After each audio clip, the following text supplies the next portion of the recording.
Dans la vie colorée de Mimi Mati, célèbre actrice, humoriste et chanteuse française, il y a des moments aussi lumineux que les projecteurs, mais il ne manque pas non plus de coins larmoyants. Née le 8 juillet 1957 à Lyon, Mimi est devenue un symbole de résilience et de compassion, notamment grâce à son rôle de Joséphine dans la série télévisée à succès Joséphine, Ange gardien.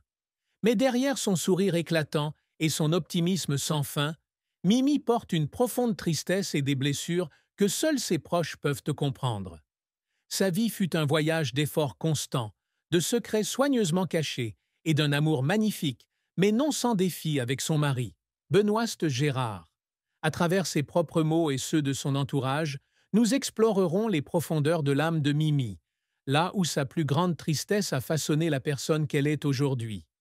La plus grande tristesse dans la vie de Mimi Mati n'était pas les difficultés physiques causées par l'achondroplasie, une forme de nanisme congénital qui la laissait seulement 1,32 m de haut, mais le sentiment d'être jugée et jugée par des gens qui ne la comprenaient pas.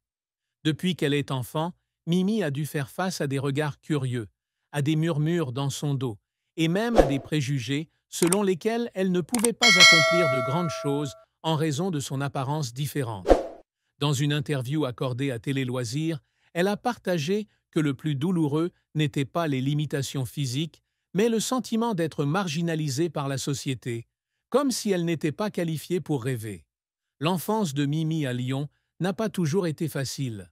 Malgré l'amour et le soutien de ses parents, elle se sentait souvent seule, car ses pères ne savaient pas comment traiter une fille différente. Les fois où on lui a refusé de participer à des jeux ou où on s'est moqué d'elle à cause de sa taille ont laissé des cicatrices dans le cœur de Mimi qui n'ont jamais complètement guéri. Même après son succès, elle a dû faire face à des commentaires malveillants sur les réseaux sociaux, des critiques sur son apparence qu'elle ne pouvait pas contrôler. Mimi a admis un jour qu'il y avait des nuits où elle pleurait seule, se demandant pourquoi le monde était si cruel envers ceux qui n'étaient pas comme la majorité. Mais c'est cette tristesse qui est devenue sa motivation pour prouver que le talent et un grand cœur peuvent surmonter toutes les barrières. La carrière de Mimi Mati est un témoignage vivant de la puissance de la volonté et de la passion. Depuis son enfance, elle aimait la scène et rêvait d'être sous les projecteurs. Après avoir suivi une formation en arts théâtraux à l'atelier de Michel Fugain à Nice de 1979 à 1981, Mimi entame son parcours à la conquête du monde du spectacle.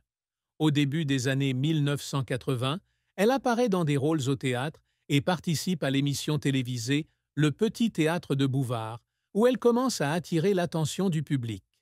Un tournant majeur se produit lorsqu'elle fonde, avec Michel Bernier et Isabelle Demecker-Botton, le groupe d'humour féminin Le Trio des filles, interprétant des pièces comme Existe en trois tailles de 1988 à 1993. Le groupe fait rire le public dans toute la France, mais derrière le glamour se cachent les difficultés auxquelles Mimi est confrontée. Il y avait des nuits où elle devait endurer des commentaires malveillants du public sur son apparence, des mots qui la faisaient pleurer dans les coulisses. Mais Mimi n'a jamais abandonné. En 1993, elle fait sensation avec son rôle principal dans la série télévisée Une nounou pas comme les autres, qui attire plus de 12 millions de téléspectateurs, atteignant une part de marché de 52,7% en France. Le plus grand tournant de la carrière de Mimi fut le rôle de Joséphine dans Joséphine, Ange gardien, diffusé pour la première fois en 1997. La série est non seulement devenue un phénomène culturel, mais a également fait de Mimi l'une des stars les plus appréciées de France. Avec plus de 100 épisodes, Joséphine a touché le cœur du public avec son message de compassion et d'espoir. Cependant, le succès n'est pas facile à obtenir. Mimi a dû travailler sans relâche, filmant souvent dans des conditions difficiles, du froid de l'hiver aux chaudes journées d'été. Parfois, sa santé s'en est gravement ressentie, notamment en raison de problèmes de colonne vertébrale liés à l'achondroplasie.